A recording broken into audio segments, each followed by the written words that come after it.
안녕하세요. 주식으로 세상을 이해하는 시간입니다. 어느덧 2025년도 마지막 한 주만 남았네요. 그런데 요즘 시장 뭔가 좀 이상하지 않으세요? 분명 주가는 오르는 것 같은데 다른 한편에선 불안한 신호가 계속 오고 있죠. 오늘 증권사 리포트들을 깊숙이 파고들어서 이 혼란스러운 신호들 속에서 2026년을 관통할 진짜 빼기 기회는 어디에 숨어 있을지 같이 한번 찾아보겠습니다. 자, 분석을 시작하기 전에요. 늘 그렇듯이 먼저 안내 말씀 드릴게요. 오늘 드리는 말씀은 어디까지나 정보 제공이 목적이고요. 모든 투자의 최종 결정과 책임은 투자자 여러분 각자에게 있다는 점 꼭 기억해 주시기 바랍니다. 자, 그럼 본격적으로 시작해 볼까요? 요즘 투자하시면서 다들 이런 생각 한 번쯤 해보셨을 거예요. 내 주식 계좌는 빨간불이 들어와서 기분 좋은데 막상 환율을 보면 이건 뭐 심장이 털컥 느려앉는 롤러코스터가 따로 없잖아요. 이 정반대의 신호, 대체 우리는 이걸 어떻게 해석해야 할까요? 그래서 오늘 이 질문에 대한 답을 찾아가 보려고 합니다. 먼저 지금 시장 상황부터 짚어보고요. 그 다음엔 디지털 자산, 또 미래기술 격전지, 그리고 원재력 발전까지 이렇게 핵심 테마들을 하나씩 살펴본 다음에는요. 마지막에는 2020년 성공 투자를 위한 팁까지 쫙 정리해 드릴게요. 네, 첫 번째 순서입니다. 연말 시장 진짜 선물은 과연 무엇일까요? 이 시장 랠리와 환율 불안 사이에서 우리가 뭘 봐야 하는지 한번 제대로 파헤쳐 보겠습니다. 차트 한번 보실까요? 코스피, 코스닥 할 것 없이 아주 기분 좋게 빨간불을 켜고 있죠. 다들 기대했던 산타 랠리가 정말 오는구나 싶으실 텐데요. 그런데 말이죠. 이게 이야기의 전부가 아니라는 게 문제입니다. 주식시장은 이렇게 따끈따끈한데 원화 가치는 그야말로 얼음장 같습니다. 원달러 환율이 무려 1,485원.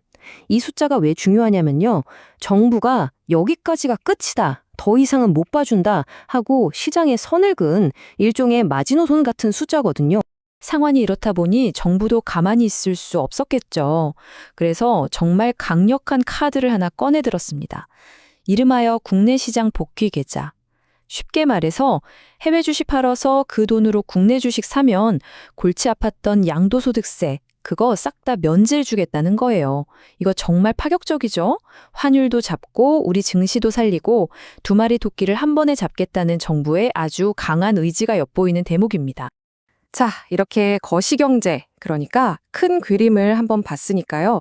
이제부터는 좀 더 구체적인 테마로 들어가 보겠습니다. 첫 번째 주제는 바로 디지털 자산인데요.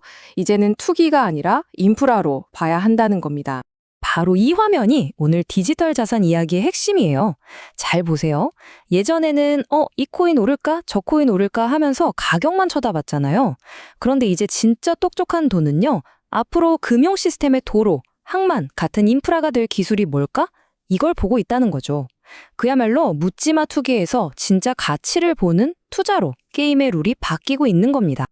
이게 갑자기 나온 얘기가 아니에요. 역사를 쭉 보면 흐름이 딱 보입니다. 처음엔 디지털 금이라 불렸던 비트코인 하나였죠. 그러다가 이더리움이 나와서 이걸로 계약도 할 수 있네? 하면서 새로운 가능성을 열었고요. 그 다음엔 가격이 너무 널뛰니까 이걸 잡아주는 스테이블 코인이 등장했죠.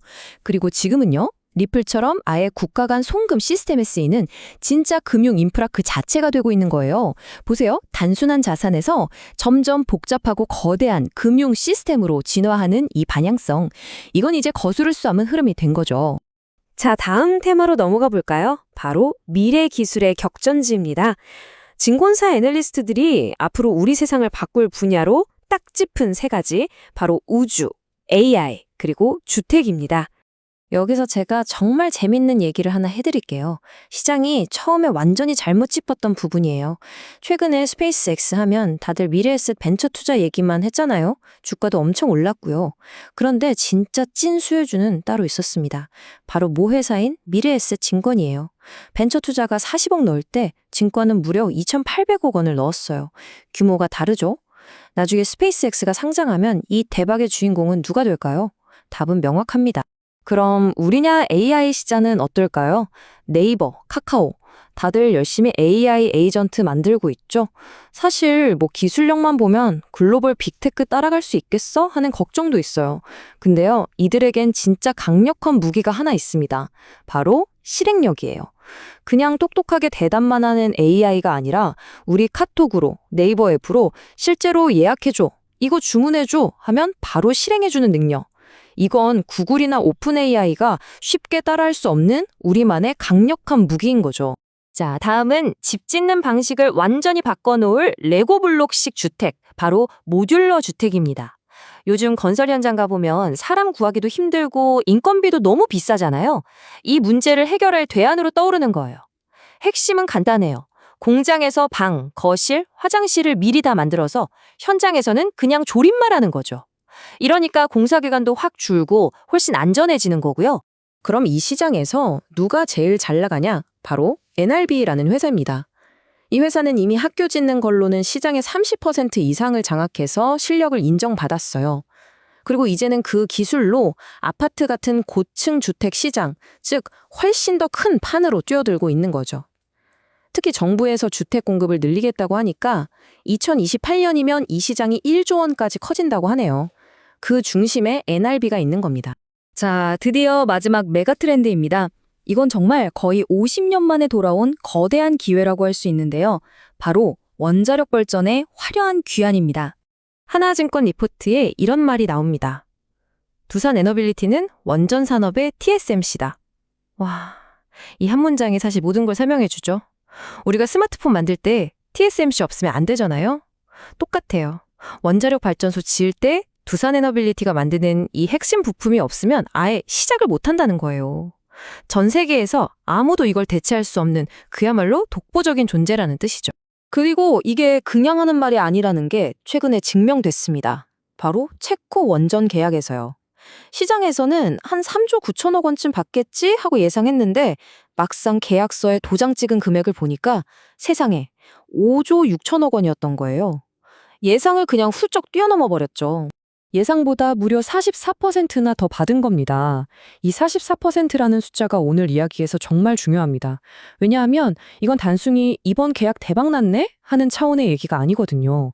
이건 지난 수십 년 동안 제대로 값도 못 받았던 원전 부품 가격, 우리가 보통 PPO라고 하죠.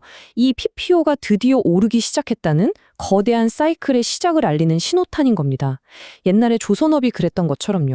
자, 지금까지 정말 굵직한 테마들을 살펴봤는데요. 그럼 이걸 가지고 그래서 뭘 어떻게 해야 하는데 궁금하시겠죠? 지금부터는 핵심 아이디어랑 또 조심해야 할 부분들은 뭔지 딱딱 짚어드릴게요. 자, 투자 포인트를 정리해보면 이렇습니다. 첫째, 미래에셋증권. 스페이스X 상장이라는 어마어마한 재료를 가진 진짜 수혜주라는 점. 둘째, NRB. 정부가 밀어주는 주택 공급 정책의 한가운데서 시장 성장을 그대로 다 받아먹을 수 있다는 점. 그리고 마지막, 두산 에너빌리티. 전 세계가 다시 원전을 짓기 시작하는 이 거대한 흐름 속에서 대체 불가능한 핵심 플레이어라는 점입니다.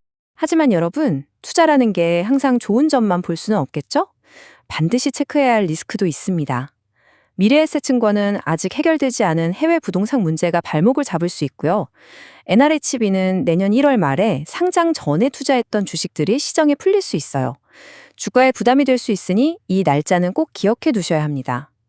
두산 에너빌리티는 워낙 큰 사업을 하다 보니 해외 프로젝트들이 약속대로 착착 진행되는지 계속 지켜봐야 하고요. 자, 이제 정말 마지막입니다. 오늘 나온 이 모든 이야기들을 바탕으로 여러분이 2026년을 성공적으로 맞이할 수 있도록 아주 실용적인 캘린더를 하나 준비했습니다. 바로 내년 1분기에 우리가 꼭 챙겨봐야 할 주요 일정들입니다.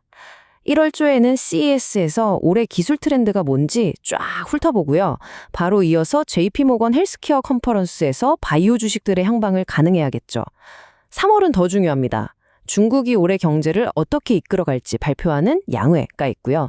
또 AI 투자자라면 절대 놓칠 수 없는 엔비디아 GTC가 열립니다. 그리고 가장 중요한 거, 바로 3월 FOMC. 이때 앞으로 금리가 어떻게 될지 점도표가 공개되는데 이게 아마 내년 상반기 시장의 방향을 결정짓는 가장 큰 이벤트가 될 겁니다. 이 날짜들 지금 바로 달력에 동그라미 쳐두세요.